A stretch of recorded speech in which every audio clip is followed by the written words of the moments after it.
یہ کالا قانون ہے جو ہماری مسجدوں کو، درگاہوں کو، خانقاہوں کو، ہمارے عاشور خانوں کو، امام باڑوں کو ہم سے چھیننے کے لیے بنایا گیا ہے۔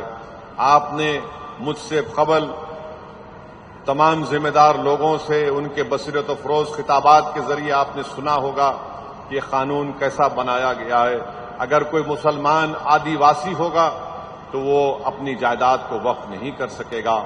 وقف با یوزر ہے، جس کو سپریم کورٹ نے بابری مسجد کے مقدمے میں وقف با یوزر کو سپریم کورٹ نے اپیل کیا۔ آپ اس فیصلے کے خلاف غلط طریقے سے ایک قانون بناتے ہیں۔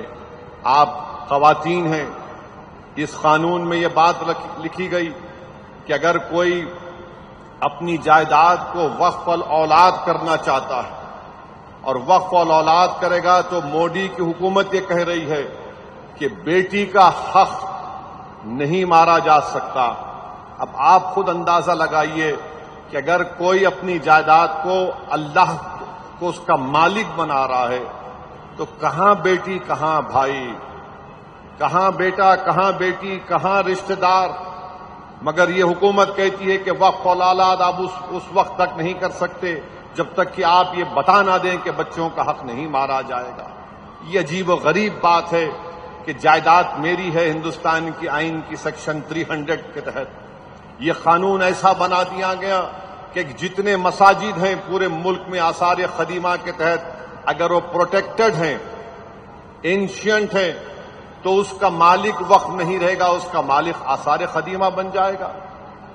آثار قدیمہ کے ایکٹ یہ کہتا ہے کہ اس جگہ کو جو آثار قدیمہ کے ماتحت ہے اس میں کوئی رد و بدل نہیں کیا جا سکتا اس کی تعمیراتی کام کر کے۔ ٹائٹل تو وقف بورڈ کے پاس رہے گی، مگر مودی نے کہہ دیا کہ نہیں، ٹائٹل مالک وقف بورڈ نہیں رہے گا، مالک بن جائے گا آثار قدیمہ۔ بتائیے آپ، یہ ظلم نہیں تو کیا ہے؟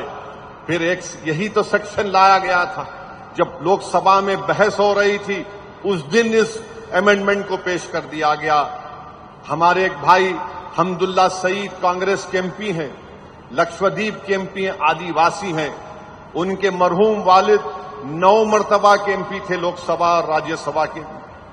اب آپ کہہ رہے ہیں کہ آدیواسی اپنی جائیداد کو وقف نہیں کرے گا، تو یہ اس طرح کے غلط قوانین بنا کر مسلمانوں سے ان کی جائیدادوں کو چھیننے کا کام کر رہی ہے۔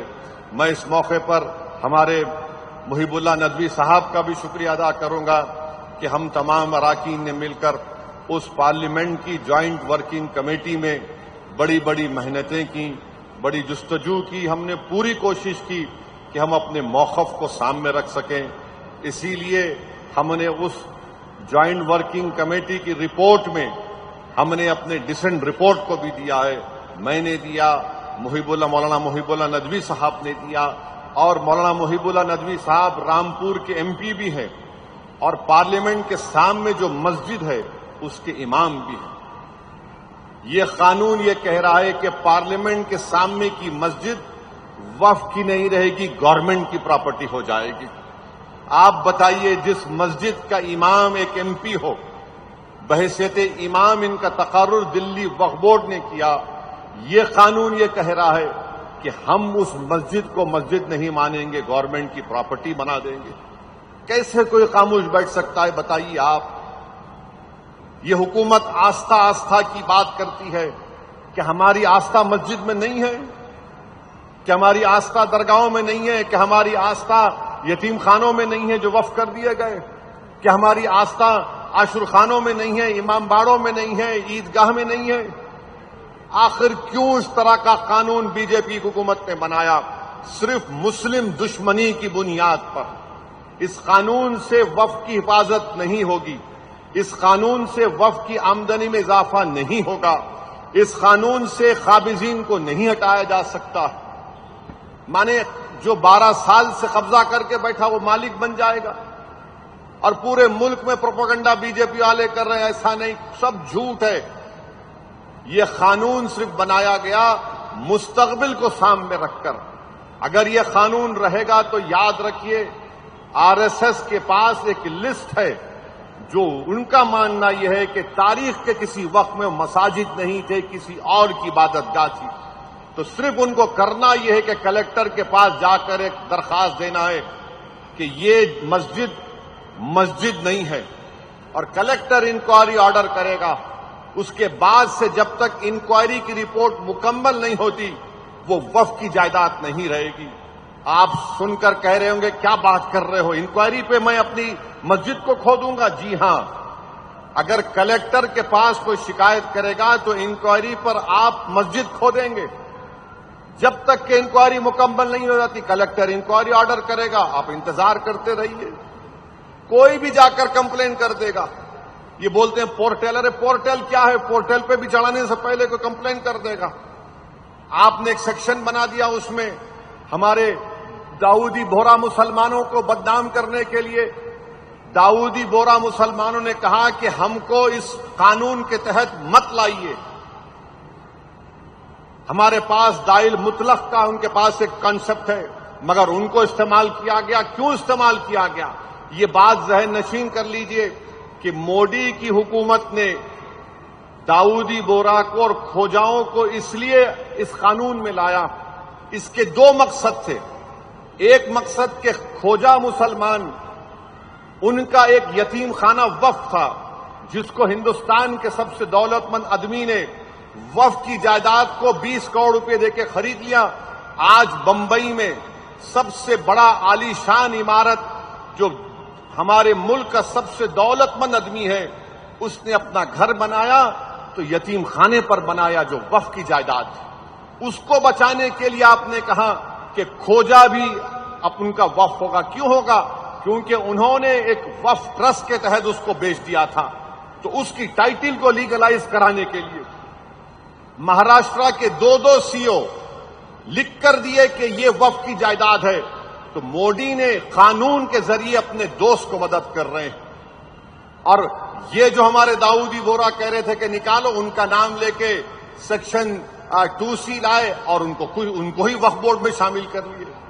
تو یہ ان کی شرارت نہیں ہے بلکہ ایک منصوبہ ہے۔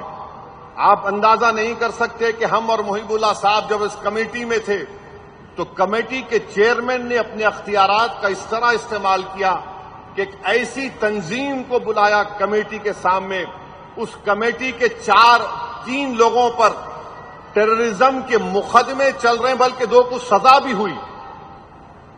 اس آرگنائزیشن کے 3 لوگوں کو بم بلاسٹ میں، جو مہاراشٹر میں بم بلاسٹ کیے تھے، ان کو بلایا گیا۔ آپ بتائیے اس کا کیا تعلق؟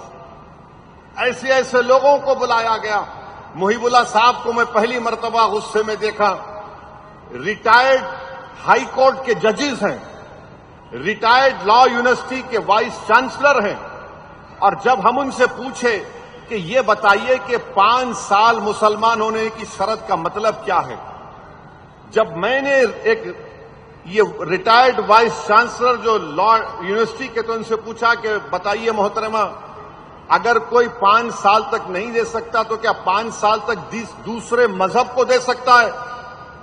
تو محترمہ جو ریٹائرڈ وائس چانسلر ہیں لا یونیورسٹی کے، انہوں نے کہا ہاں بالکل وہ دے سکتا ہے کسی عبادت گاہ کو۔ میں نے پوچھا پھر مسجد کو نہیں دے سکتا؟ بولے نہیں، مسجد کو نہیں 5 سال تک۔ میں نے کہا کیا یہ دوسرے دھرموں میں ایسا ہوتا ہے کہ 5 سال تک تم اگر کسی دھرم کو مانتے، کیسے بتائیں گے؟ مثال کے طور پر آپ خاتون ہیں، آپ وقف کرنا چاہ رہے ہیں، کون آ کر دیکھے گا کہ آپ دین پر چل رہے نہیں چل رہے؟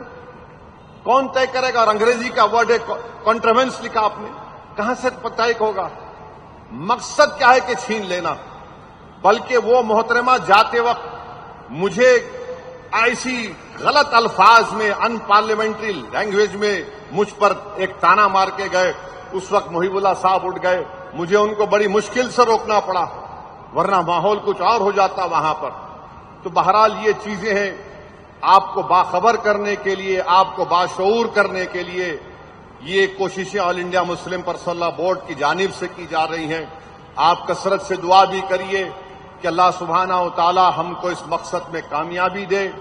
یہ ہمارا احتجاج اس وقت تک جاری رہے گا جب تک کہ یہ کالا قانون واپس نہیں لیا جائے گا۔